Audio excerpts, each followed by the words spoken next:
My brother's fiancée framed me for her pregnancy after I fired her, and my family turned against me. But the courtroom bombshell left everyone speechless. I'm Ethan Caldwell, 35, and I never thought my life could unravel with a single lie.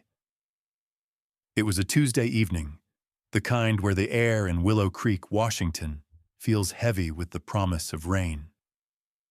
I was closing up Circuit Haven, my tech repair shop, when my brother Lucas stormed in, his face twisted like he'd been chewing nails.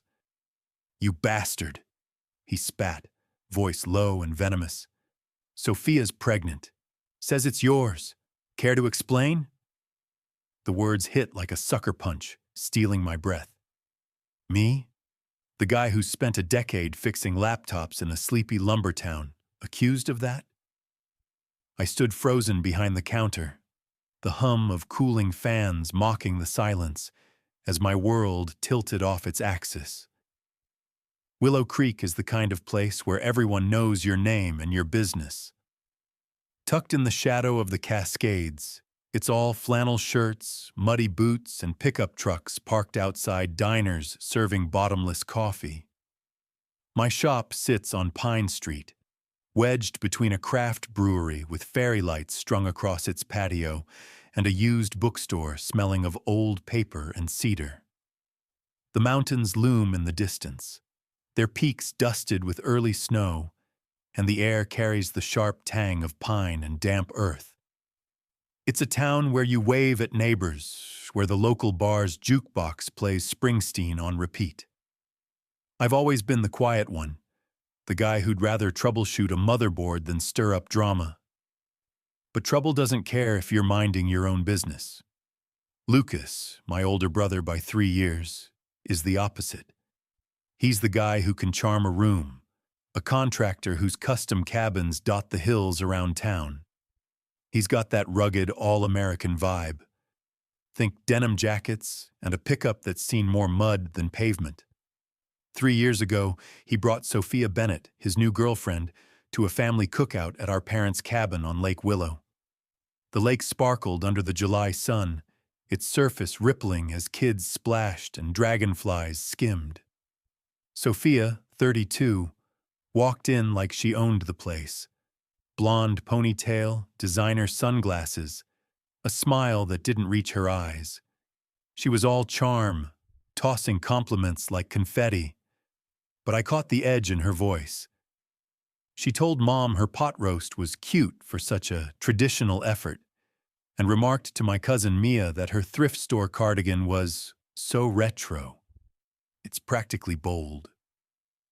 Everyone laughed it off, but I saw it, a snake in the grass, sizing up her prey. I kept my distance, offering polite nods but no warmth. Maybe that's why she zeroed in on me. When Lucas announced their engagement at a bonfire by the lake, with logs crackling and stars punching through the night sky, Dad pulled me aside. "That woman's got an agenda, Ethan," he said, his voice rough as the gravel shore. "Steer clear." But Lucas was head over heels, and I wasn't about to play family referee. Then came the ask. Lucas wanted me to hire Sophia part-time at Circuit Haven. She needed cash for wedding plans, he said, leaning on me hard. "You owe me, man. I sent you those clients last year." Mom piled on, her voice soft like the quilts she makes, saying family sticks together. Against every instinct screaming to say no, I caved. Big mistake. Sophia was a walking disaster. She'd saunter in late, her boots clacking on the shop's hardwood floor, ignoring the glow of monitors and the whir of tools. She talked down to customers like they were kids, interrupted my lead tech, Jake, with wrong tech advice, and botched a data recovery job for a local logger's laptop, wiping out his family photos. "Your instructions weren't clear," she shrugged, popping gum like a teenager. She'd rewrite the schedule, snagging the cushy morning shifts and dumping late-night repairs on Jake. One week, she ordered a pile of SSDs we didn't need, laughing it off as her big-picture brain clashing with my techie vibe. I caught her scrolling Instagram during a consult with an old widower desperate to recover his late wife's emails. The guy was tearing up, and she was liking beach selfies. Then came the real kicker. She was snooping through a client's unformatted drive, private emails from a local doctor. That could have landed me in a legal mess. When I confronted her, she smirked, all cool confidence. "Just curious, Ethan. Don't get your panties in a twist." I was done. After a month, I fired her. I laid out every screw-up, dates, times, customer complaints, in a folder for Lucas. He nodded, seemed to get it. But that night he called, his voice sharp as a switchblade.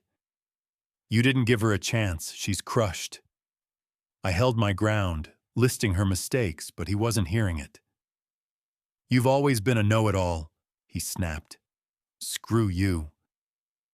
After that, Sophia turned icy. At family dinners, with the lake shimmering outside and the smell of Mom's apple pie in the air, she'd either ignore me or toss barbs nobody else caught. "Some people think they're too good for family," she'd say, sipping wine. Then it got weirder. She started finding ways to be alone with me, brushing past me in the hall, whispering comments like, "You don't have to be so cold, Ethan." I shut it down, keeping things frosty but polite. It all went to hell at a 4th of July barbecue. The lake was calm, kids were launching sparklers, and the air smelled of charcoal and pine. I was grabbing beers from Mom's kitchen, the wood-paneled walls glowing under string lights, when Sophia cornered me. She leaned close, her perfume sharp, and murmured, "Still mad at me?" Her hand grazed my arm, lingering too long. I stepped back, heart pounding, and muttered something about Dad needing help with the grill. I bolted outside. Her smirk burning into my back, thought that was the worst of it. I was wrong. 3 months ago, as I locked up Circuit Haven under a sky bruised with storm clouds, Lucas barged in. The shop was quiet, just the hum of machines and the faint patter of rain outside. His eyes were wild, fists clenched. "You're dead to me," he growled. "Sophia's pregnant, says you're the father." My jaw dropped. I stammered, "That's insane. I never touched her." He didn't buy it, lunging across the counter. Jake, finishing up in the back, yanked him off before he could land a punch. Sophia had fed him a story, dates, times, moments that never happened. I was shaking, not from fear, but from the sheer insanity of it. My own brother, believing a lie over me. The fallout was brutal. Mom called, sobbing, asking how I could betray Lucas. "You were always so quiet, Ethan. Too quiet." My cousin Mia sent a text, 3 paragraphs of venom, saying she always knew I was off. Uncle Ray called me a lowlife. The town turned on me. At the Rusty Anchor Diner, where logging photos lined the walls, the waitress who used to joke about my coffee order now slid my mug across the counter in silence. My neighbor, who runs the tackle shop next door, found excuses to dodge me. Worst of all, my business tanked. 3 clients, including a local sawmill, pulled their contracts, muttering about reputation risks, all because of a lie I couldn't disprove. Yet, Dad was my rock. "Sophia's playing a game," he said over coffee at his cabin, the lake glinting through the pines. "We'll fight this." But the weight of it, the betrayal, the whispers, crushed me. Lucas wouldn't talk, wouldn't even consider a DNA test. Sophia's lie wasn't just a knife. It was a slow poison, seeping into every corner of my life. I lay awake at night, the sound of rain on my roof like a drumbeat, wondering how one woman's spite could burn everything down. This wasn't over. I'd clear my name, no matter the cost. but as I stared into the dark, one question gnawed at me. How far would Sophia go to keep her lie alive? The rain was relentless that night, hammering the roof of Circuit Haven like it wanted to drown the world. I stood behind the counter, staring at the jagged hole where Lucas had thrown a rock through my shop's window. Glass glittered on the hardwood floor, catching the flicker of a neon sign outside. Willow Creek's Pine Street was quiet, save for the patter of rain and the distant rumble of a logging truck. My hands shook, not from the cold seeping through the broken window, but from the betrayal burning in my chest. My own brother, Lucas, had believed Sophia's lie, that I'd gotten her pregnant.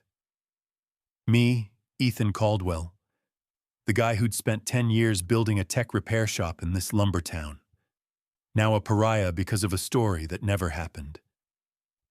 I swept up the glass, each shard a reminder of how fast trust can shatter.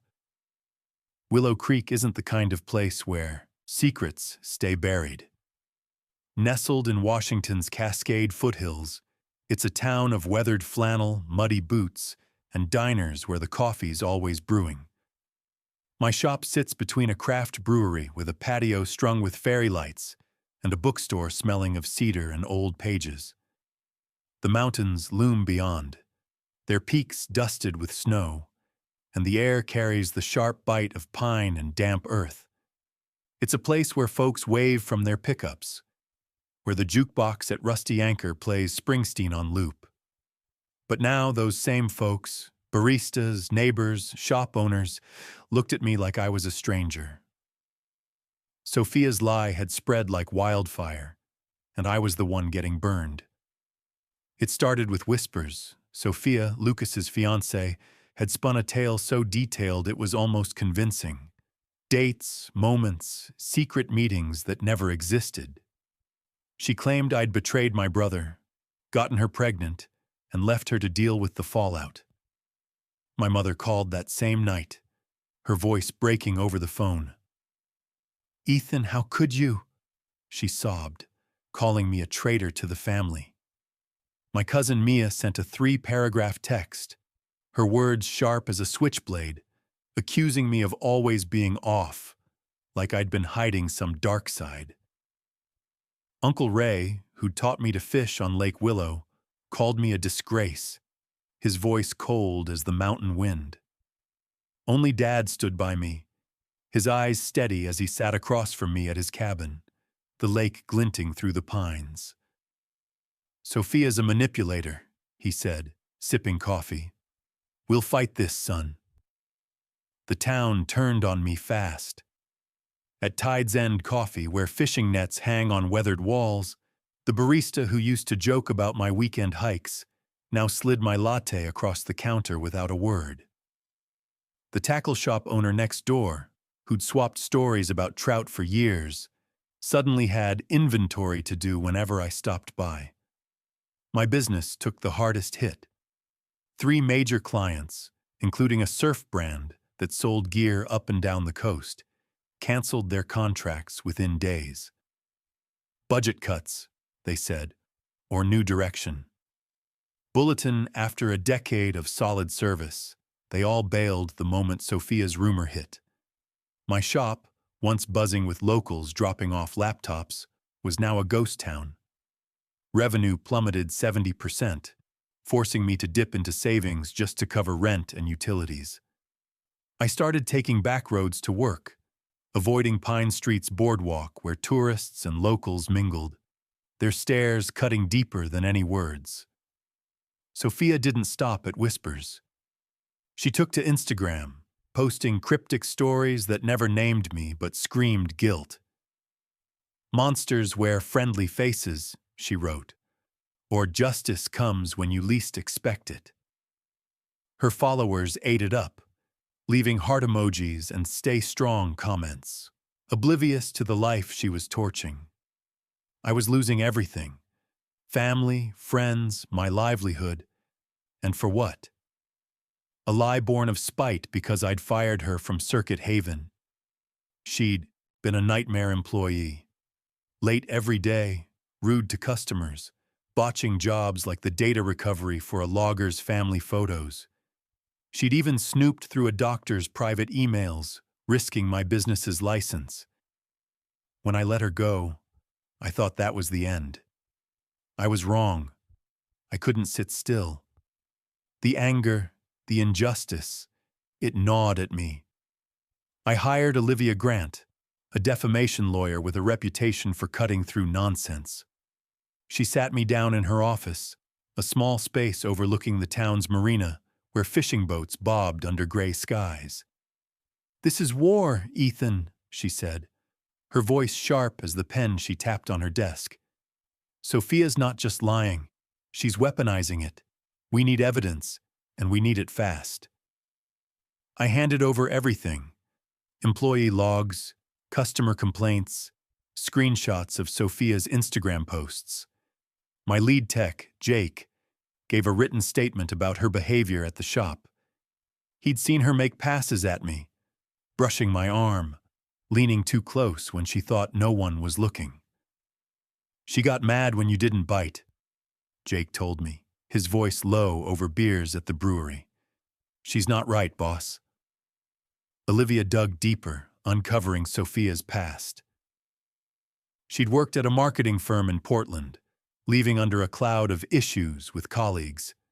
Nothing concrete, but a pattern was forming.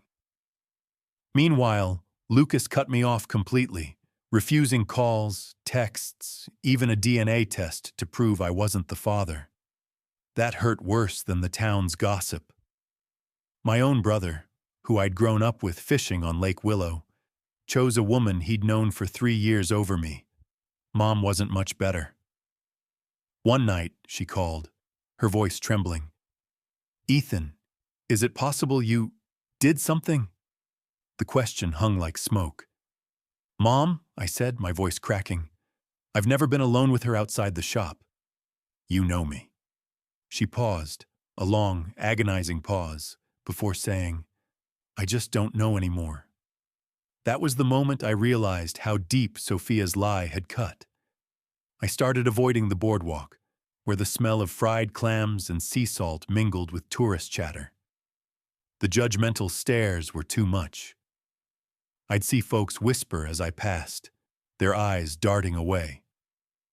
But the real blow came one stormy night, the kind where the cascades seemed to hold their breath. I was closing up, the shop's lights casting shadows on the wet pavement, when Lucas's pickup screeched into the lot. He stumbled out, reeking of whiskey, his eyes bloodshot. "Come out, you coward!" he bellowed, pounding on the door. I locked it, heart racing, but he grabbed a rock from the landscaping and hurled it through the window. Glass exploded, rain pouring in. He climbed through, cutting his arm, and charged me. I sidestepped, and he crashed into a display case. Instinct took over. I swung, my fist connecting with his jaw. He hit the floor hard. Neighbors called the cops, their sirens cutting through the storm. Lucas was cuffed, charged with vandalism and assault. I pressed charges, no hesitation. Mom called that night, sobbing, "He's your brother, Ethan. How could you?" I tried to explain he'd attacked me, but she hung up, her words echoing, "You're no son of mine." Dad was there as they hauled Lucas away, his flannel jacket soaked. "You did right," he said, his voice steady as the pines. "This ends with the truth." He pushed me to demand a DNA test, and Olivia went to work. Getting a prenatal test wasn't easy. Sophia's lawyer stalled, claiming it'd stress her out, risk the baby. But Dad leaked the story to a local reporter, and the pressure built. A judge finally ordered the test, safe for the fetus, to be done at a clinic in Tacoma. I'll never forget Sophia walking in, her chin high, heels clicking on the sterile floor. She brushed past me like I was nothing, but for a split second, her eyes betrayed her, panic, raw and real. She knew the lie was crumbling. The wait for results was hell. 2 weeks of sleepless nights, staring at the rain-slicked streets from my apartment's balcony. I kept my phone close, jumping at every notification. When Olivia called, her voice was calm but triumphant. 0%, Ethan. You're not the father. I sat at my desk, staring at the report, the word 0 like a lifeline. I wasn't just innocent, I was free.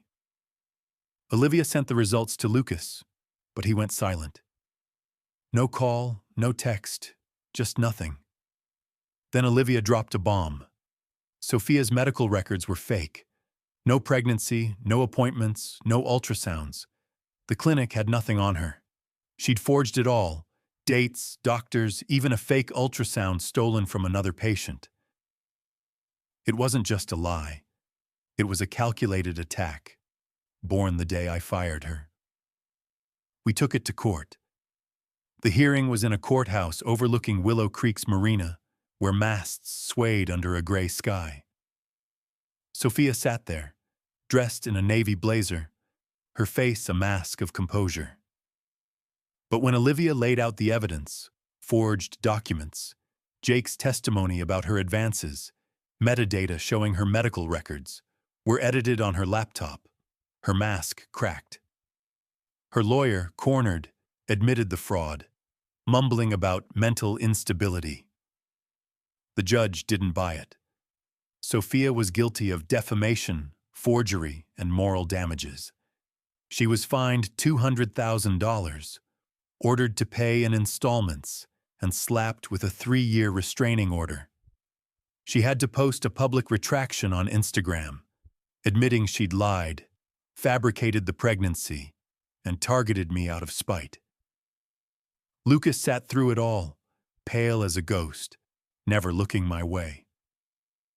Mom didn't show. Dad said she claimed a migraine, but we both knew it was shame. The ruling was a lifeline, but it didn't erase the scars. Family members sent weak texts, dodging apologies with, "We didn't know what to think." Lucas showed up at my apartment a week later, looking like he hadn't slept in days. "She confessed," he mumbled, staring at the floor. "Said she did it because you fired her. I don't know what to say." I felt nothing. No pity, no rage, just cold clarity. "Get out," I said, my voice flat. He tried to speak, but I cut him off. "Out." He left, and I blocked his number. Sophia messaged me, no apology, just a plea to drop the lawsuit for Lucas's sake. I was emotional, she wrote. I didn't mean it. I didn't reply. Olivia calculated my losses. $250,000 in contracts, equipment I'd sold to stay afloat, and a reputation that'd take years to rebuild. We're going after every cent. Willow Creek's gossip shifted. The brewery's bartender started joking with me again. A client came back after seeing the court ruling online. I posted it on Circuit Haven's website, pinned it to our Google reviews, and let the truth do the talking. My shop's picking up, but the wounds are raw. Lucas moved to Idaho, sending a letter I didn't read. Mom and I are civil, meeting at Dad's cabin for tense holiday dinners, but the warmth's gone. Dad's my rock. We grab fish and chips every Sunday by the marina, watching boats sway. Jake's now shop manager, his loyalty earned. My friend Caleb, who never doubted me, meets me for beers. Our friendship stronger than ever. Sophia skipped town, heading to California, thinking she could outrun the fine. Olivia was ready. We filed to enforce the judgment in her new state. When anonymous negative reviews popped up on my shop's page, same snarky tone as Sophia's posts, we flagged them, building a case for harassment. I'm not just rebuilding my business, I'm rebuilding me. The truth didn't fix everything. Some clients never returned, some family ties are ashes, but it gave me back my name. Justice isn't revenge, it's restoration, and I'm not done. Sophia thought she could bury me, but I'm not a grave. I'm a fighter, and this fight's far from over.